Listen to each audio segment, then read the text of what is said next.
கஷ்டப்பட்டு எல்லாரும் ஓட்டு போட்டு தேர்ந்தெடுத்து உங்களை எல்லாம் சட்டசபைக்கு அனுப்புனா சட்டமன்றத்துல மக்கள் பிரச்சனையை பேசுங்கயான்னா என்னென்ன சிலுமிசம் பண்ண முடியுமோ என்னென்ன அழிச்சாட்டியம் பண்ண முடியுமோ எல்லாத்தையும் பண்றாங்க. அதுவும் திமுக ஆட்சியில தான் இதெல்லாம் நடக்கும். இவங்க ஏன் தெரியல, வருஷத்துக்கு 100 நாள் நாங்கள் சட்டமன்றம் நடத்துவோம், சட்டமன்றத்தை கூட்டி விவாதங்களை நடத்துவோம் அப்படின்னு மாறுதட்டி அதுக்கு ஒரு வாக்குறுதி எல்லாம் கொடுத்த நம்ம போலி திமுக. அவங்க என்ன பண்ணிக்கிட்டு இருக்காங்க நீங்க சட்டமன்றத்துலன்னா, ஒருத்தர் ஆவேசமா பேசுறார், எம்ஜிஆருடைய ஆசீர்வாதத்துடனும் அம்மையார் ஜெயலலிதா அவர்களுடைய ஆசீர்வாதத்துடனும் மீண்டும் முதல்வர் ஆவார். யாரு? எடப்பாடி பழனிசாமியா? இல்லைங்க, அவர் ஓபிஎஸ் ஆதரவாளருங்க. ஓ, அப்போ ஓபிஎஸ் மீண்டும் முதல்வர் ஆகணும்னு சொல்றாரா? அவர் முதல்வர் மு க ஸ்டாலினே திரும்ப முதலமைச்சர் ஆகணும் அப்படின்னு சொல்லி ஆசீர்வாதம் பண்றாராம், விருப்பப்படுறாராம். இல்லடா அப்பா சாமி உங்க உருட்டு முடியலடா எப்பா, ஐயோ. அதை தாண்டி வெளியே வந்து ஓபிஎஸ் அவர்கள் அங்க போய் ஒரு கிட்ட போயிட்டு வந்துட்டு மக்கள் எல்லோரும் திரும்பவும் திமுக ஆட்சிக்கு வர வேண்டும் என்று விரும்புகிறார்கள், அதைத்தான் அங்கே அவர் சொன்னார், இது பொதுவான மக்கள் கருத்து, அதுதான் என்னுடைய கருத்தும் அப்படின்னு போயிட்டாரு. யார் தெரியல இவரு? நேற்று வரைக்கும் பிஜேபி பின்னாடி சுத்திக்கிட்டு இருந்தவர். இந்த குரூப் என்ன சொல்லிட்டு இருந்துச்சு ஒரு நாளைக்கு முன்னாடியே? யாரு? தாவேகாவில் சேர்ந்தார் செங்கோட்டையன் எத்தனை முறை டெல்லி போயிட்டு வந்தா தெரியுமா, அமித்ஷா கிட்ட பேசுவார் தெரியுமா, அவர் பாஜகவோட எவ்வளவு இணக்கம் தெரியுமா அப்படின்னா, இங்க ஒருத்தர் பாஜக இருந்து ஐக்கியமாகி போன தேர்தலில் பாராளுமன்ற தேர்தலையே அவங்க கூட்டணியில அப்படியே ஜம்ப் ஆகி ஏடிஎம்கேக்கு போய் அங்க இருந்து இப்ப ஜம்ப் ஆகி திமுக வந்திருக்கு, தேமுதிகவையும் உள்ள சேர்த்துக்குவாங்க. அவங்க வந்து பிஜேபிக்கு அவங்களுக்கு சம்மந்தம் இல்லை, சரியா? அதுக்கு பிறகு அப்படியே இப்போ ஓபிஎஸ் அவர்கள் முன்னாள் 3 முறை முதல்வர், அவர் எப்படி முதல்வர் ஆன கதை எல்லாருக்கும் தெரியும். அவர் வந்து இப்போ திமுகவுல அடிய போட்டாரு. எனக்கு என்ன பரிதாபமா இருக்குன்னா, திமுகவை வெளியே இருந்து வரவங்க எல்லாரையும் உள்ள கூப்பிட்டு போட்டு அவங்களாம் ஒரு பதவியை கொடுத்து அங்கங்க அலாட் பண்றீங்களே. உண்மையான திமுக தொண்டனுக்கு திமுகவில் மதிப்பு இல்லையா, மரியாதை இல்லையா? உழைப்பவர்களுக்கு வெறும் கடைசி வரைக்கும் போஸ்டரும் அதே 200 ரூபாயும் தானே. இந்த மாதிரி அதிமுகல இருந்து வரவங்க, அதிமுகல இருந்து கழட்டி விடப்பட்டவங்களா வரவங்க, அந்த கூட்டணில இருந்து வரவங்க, இவங்களெல்லாம் கூட சேர்த்துக்கிட்டு தான் கட்சி நடத்தணும் போல. அமைச்சரவையில பாதி பேர் அதிமுக இருந்து வந்து ex minister, ex MLAs, ex ADMK உறுப்பினர்களா தான் இருக்கிறாங்க. இவங்க கிட்ட ஸ்டஃப் இல்லையா, இல்ல 75 வருஷம் பழுது பவள விழா பாப்பா கிட்ட ஆள் இல்லையா தெரியல. அவங்கதான் கரெக்டான கல்லா கட்டி கரெக்டா வந்து நேர்மையா திரும்ப தலைமையில கொடுக்குறவங்க போல. அதெல்லாம் தேடி தேடி பொறுக்கி எடுக்கிறாங்க. இப்போ ஓபிஎஸ் அவர்களும் திமுகவில் இணைக்கம் ஆகிறார். தேமுதிக ஏற்கனவே நம்ம சொன்னோம் திமுகவுல போய் அடியா போட போறாங்கன்னு. நம்ம அண்ணன் சவுக்கு சங்கர் அந்த வாயா, அது வாய், அந்த வாயை தான் போட்டிருக்காங்க. 2 நாளா ஒரே குபீர் சிரிப்பா இருந்திருக்கும் அண்ணனுக்கு. நினைச்சு பாக்குறேன், அண்ணன் ஒரு நேரம் வெளியே இருந்திருந்தாருன்னா என்ன பண்ணிருப்பாரு அப்படின்னு யோசிச்சு பார்த்தோன்னு வச்சுக்கலேன். அந்த பிரம்மாண்ட சிரிப்பு ஒண்ணு இருக்கு பாருங்க சவுக்குது, அந்த சிரிப்பு தான் எனக்கு டக்குன்னு ஞாபகம் வருது. நான் சொன்னேனா காலேஜ் யாரு கதிரவன் எம்எல்ஏ அந்த 100 கோடி அதனாலதான் திமுக லாக் பண்ணிருச்சு.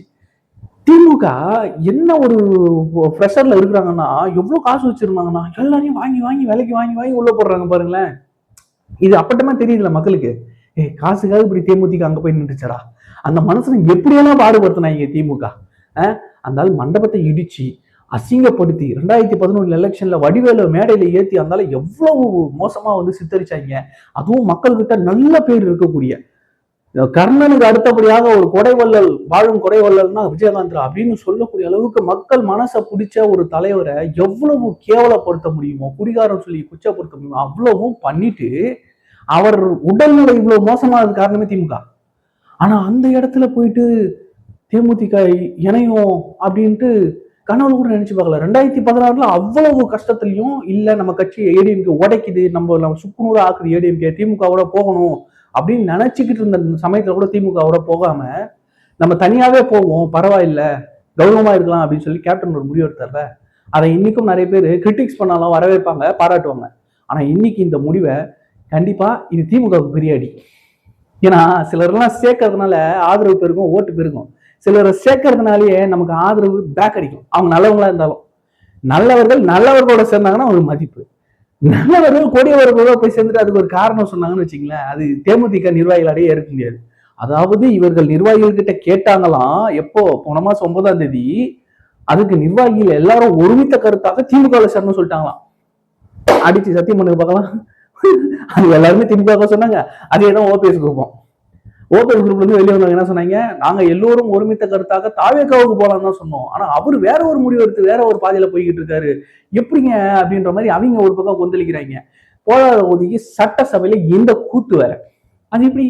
எம்ஜிஆர் அவர்களுடைய ஆசையுடன், ஜெயலலிதா அவர்களுடைய ஆசையுடன் ஸ்டாலின் அவர்கள் முதலமைச்சராக, அதுக்கு அவர் ஒரு சிரிப்பு சிரிக்கிறார் பாருங்க.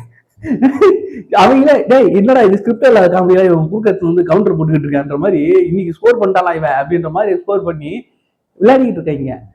KN நேரு மேல வழக்க பதிவு பண்ணணும்னு சொல்லிட்டு எஃப்ஐஆர் போடணும்னு சொல்லி நீதிமன்றம் ஒரு சொல்லியிருக்குல்ல, அதுக்கு விஜய் என்ன கூட அறிக்கை கொடுத்துருக்காருல்ல, அந்த அறிக்கையை பத்தி எவனா ஒருத்தர் பேசுறானா பாருங்களேன். சட்டமன்றத்துல எதிர்கட்சிகளும் பேசல, ஆளுங்கட்சியும் பேசாது. என்னடா ஜனநாயகம் இது? இந்த பக்கம் என்னடா பண்ணீங்கன்னு கேட்டாக்கா காங்கிரஸ்ல இருந்து செல்வ பொருந்துக ஏது ஒரு நின்றுட்டு துதி பாடுறாரு,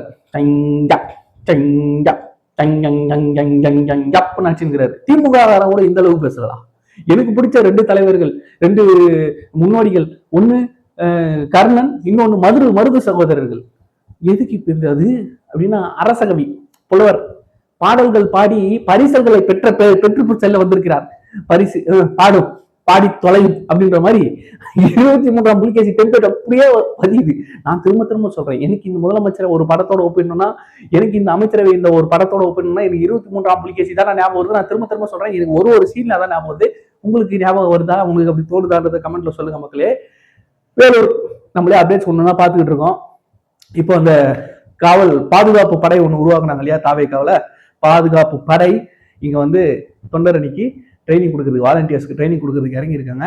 ரொம்ப தரமான ட்ரைனிங்கா போய்கிட்டு இருக்கு. சேலத்துல உண்மையிலேயே ரொம்ப சிறப்பா செயல்பட்டாங்க. அந்த ஒரு உயிரிழப்பு, அந்த ஒரு உடல்நிலை சரியில்லாத நபர் வந்து உயிரிழக்காம இருந்தா அது ஒரு சிறப்பான ஒரு வெற்றிகரமான ஒரு ஈவெண்டா கண்டிப்பா முடிஞ்சிருக்கும். அது மாதிரியான எந்த ஒரு அசம்பாவிதமும் இங்கே நடக்காதுன்னு நம்ம நம்புறோம். அதை ரொம்ப சிறப்பா கண்டிப்பா வந்து அது ஒரு பாதுகாப்பா ரொம்ப அருமையா பண்ணியிருந்தாங்க சேலத்துல. அதை தான் இன்னைக்கு வேலூர்ல அடுத்த கட்டத்துக்கு கொண்டு போகிறோம். ஸோ மேற்கூரைகள்லாம் அமைச்சு நம்ம அந்த டீட்டெயில் அப்டேட் வந்து இதுக்கு முன்னாடி வீடியோவில் போட்டிருந்தோம். பார்க்காதவங்க இருந்தாங்கன்னா அந்த டீட்டெயில்ஸை போய் பாருங்க. ஃபுல் டேட்டா நாளையிலேருந்து நம்ம களத்திலே சந்திக்க போகிறோம். களத்துலேருந்து நம்ம பேச போகிறோம். மேபி இன்னைக்கு நைட்டு கூட அங்கே போனாலும் போயிடுவேன். நம்ம அங்கே மீட் பண்ண போகிறோம். ஸோ இந்த பதிவை பார்த்தீங்கன்னா உங்களுடைய கருத்துக்கள் முக்கியமாக KN நேரு அவர்களை அமைச்சர் பதவியிலிருந்து தூக்குவாரா? இப்படியே தூக்கணும், அமைச்சர் பதவியிலிருந்து எல்லாரையும் திமுக இருந்து தூக்கி தான் இருக்கணும். புதுசாக ஒருத்தர் போடணும், அவரை தூக்கணும், அதுக்கப்புறம் மாற்றணும், இப்படிதான் ஓட்டிக்கிட்டு இருக்கணும். வண்டி டயர் தேஞ்சா மாத்தலாம், இது கிழிஞ்சு பிஞ்சு மேஞ்சிக்கிட்டு இருக்கு. வெடிச்ச டயரை வச்சே ஓட்டிக்கிட்டு இருக்காங்க. எங்கள் மாவட்டத்து அமைச்சர் ஐயா துரைமுருகன் வேற உடல்நிலை சரியில்லாம ஹாஸ்பிட்டல் இருக்காரு. அவருக்காக வேற இன்னைக்கு சட்டமன்றத்தில் பேசியிருக்காங்க. 50 ஆண்டு கால சட்டமன்ற அனுபவம் இன்னைக்கு சட்டமன்றத்தில் இல்லைன்றது எனக்கும் வருத்தம். இதோட திமுக ஆளுங்கட்சியாக சட்டமன்றத்துக்கு வரக்கூடாதுன்னு நானும் பிரார்த்தனை செய்து கொள்கிறேன். இந்த பதிவுல முக்கியமா திமுக உடன்பிறப்புகள் யாராவது பார்த்தீங்க அப்படின்னா கண்டிப்பா என்னுடைய பிரார்த்தனையை திமுக முதலமைச்சர் அவர்கள்கிட்ட கொண்டு போய் சேர்த்துருங்க. வேலூர்ல கண்டிப்பா சம்பவம் காத்திருக்கு மக்களே. தேமுதிக சேர்ந்தாலும் சரி, நம்ம OPS அவர்கள் சேர்ந்தாலும் சரி, யாரு சேர்ந்தாலும் அந்த கூட்டணிக்கு அது லாஸ் தான். லாபம் நினைச்சுக்கிட்டு இருக்காங்க, தகர டப்பாவை தங்க கட்டி நினைச்சுக்கிட்டு இருக்காங்க ராசா அப்படின்ற மாதிரி தான் எனக்கு தோணுது. இந்த பதிவு பத்தின உங்களுடைய கருத்துக்களை கமெண்ட்ல சொல்லுங்க. நன்றி. நான் உங்களுக்கு இருக்கேன்.